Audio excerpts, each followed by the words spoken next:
నీ మీటింగ్లు జనాన్ని రప్పించడం కోసం, ప్రజలను భయభ్రాంతులకు గురి చేయడం కోసం, మీ పెన్షన్లు రద్దు అవుతాయి, ఇళ్ల స్కీమ్ రద్దు అవుతుంది, మీకు బియ్యం రద్దు అవుతుంది, రేషన్ కార్డు రద్దు అవుతుంది, ఒక బెదిరించి నీ మీటింగులకి జనాన్ని తరలించడం కోసమే వాలంటీర్ వ్యవస్థను వాడుతూ ఉన్నావు. న్యూట్రల్గా సేవ చేయవలసిన వాళ్ళకి హానరోరియం ఇచ్చినప్పుడు ఆ హానరోరియం ప్రకారం న్యూట్రల్గా పనిచేయాలి. ఇవాళ ఓటర్ లిస్ట్ని తప్పు దారి పట్టించడం కోసం వాళ్ళని వాడుతున్నావు. ఇవాళ ఇవన్నీ గవర్నర్ గారి ప్రసంగంలో రావట్లేదు. పాపం ప్రసంగం ఆయన చెప్పేది ఏముంది, వీళ్ళు రాసి ఇచ్చింది ఆయన చదవటం, గొప్పలు చెప్పడానికి ప్రయత్నం చేశారు. ఇవాళ మేము ఒకటున్నాం, అమ్మ ఒడి పథకం బ్రహ్మాండంగా చేసామని చెబుతున్నావు. అసలు రాష్ట్రంలో ఉన్న లబ్ధిదారులు ఎంతమంది, నువ్వు ఇస్తుంది ఎంతమందికి? ఎంతమందికైనా 15,000 రూపాయల చొప్పున సాలీనా ఇస్తానన్నావు. నువ్వు అధికారంలోకి వచ్చాక ఎంతమందికి ఇచ్చావు? 2-3 బిడ్డలు ఉన్న వాళ్ళకి ఇవ్వటంలా, ఒకళ్ళకే ఇస్తే మిగతా వాళ్ళు గాలికి పోవాలా, చదువు మానేయాలా అని మేము అడుగుతా ఉన్నాం. ఇవాళ 84 లక్షల మంది విద్యార్థులు ఉన్నారు, నువ్వు ఇచ్చింది కేవలం 44 లక్షల మందికి ఇస్తున్నావు. అది 13,000కు తగ్గించావు. 44 లక్షల మందికి 13,000కు తగ్గించి మరి 6,500 కోట్లు ఎగ్గొట్టావు ఆల్రెడీ.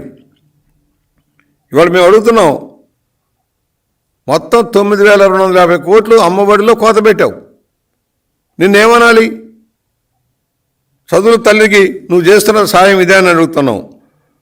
ఇవాళ అనేక పథకాల్లో ఫీజు రియంబర్స్మెంట్లో ఫీజులకి పంగనామం పెట్టావు, పీజీలకి ఇవ్వట్లా, పీజీ స్టూడెంట్స్కి ఇవ్వట్లా. ఇంజనీరింగ్ విద్యార్థులకు 4 విడతలు ఎగవేశావు, 4 విడతలు ఇంజనీరింగ్ విద్యార్థులకు ఎగవేశావు. జగనన్న వసతి 4.5 ఏళ్ళలో 90,000 ఇవ్వాలి, ఇచ్చింది 30,000 3 దఫాలుగా. నువ్వు చెప్పింది ఎక్కడ? నీ వాగ్దానాలు అన్నీ కూడా ఎన్నెన్నో వాగ్దానాలు చేసావు ఎన్నికల ముందు, మరి ఎంతమందికి ఇచ్చావు? ఇవాళ వివిధ వృత్తుల వారికి 10,000 రూపాయల చొప్పున ఇస్తానన్నావు.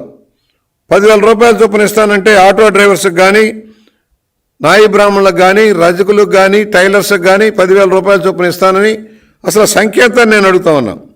రాష్ట్రంలో వారి సంఖ్య ఎంత, నువ్వు ఇచ్చింది ఎంత నేను అడుగుతా ఉన్నా. వాళ్ళ ఏదైతే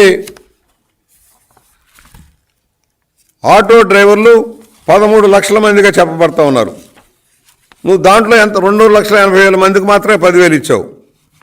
ఇవాళ వాహనమిత్ర రాష్ట్ర ప్రభుత్వ ఎకనామిక్ సర్వే ప్రకారమే 12,86,000 మంది ఆటోలు ట్యాక్సీలు ఉన్నాయి. కానీ వాహనమిత్రలో నువ్వు ఇచ్చింది 2,78,000 మందికి మాత్రమే ఇచ్చావు. పెట్రోల్ డీజిల్ ధరలు పెంచేశావు, జరిమానాలు అలాగే రిజిస్ట్రేషన్ ఖర్చులు పెంచేశావు.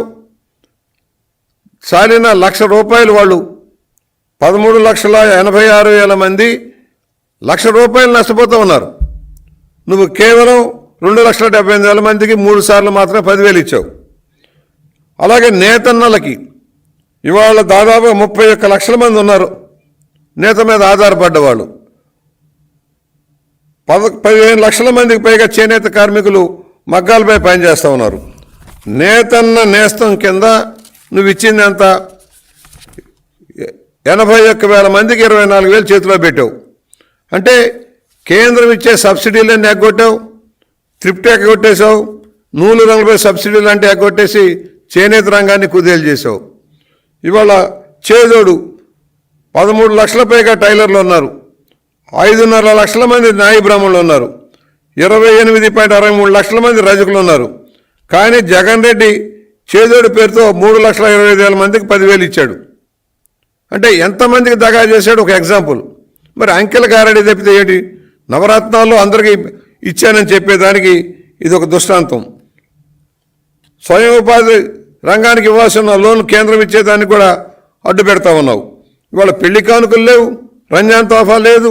ఇవాళ ఏమని ఏ రంగం చూసినా దివాళా దించేసావు. కళ్యాణ మస్తు లేదు. ఆఖరి సంవత్సరం ఎన్నికలు గుర్తుకొచ్చిన తర్వాత మాత్రం మొదలు పెడుతున్నాడు. విదేశీ విద్య ఎంతమందికి ఇచ్చావయ్యా నువ్వు?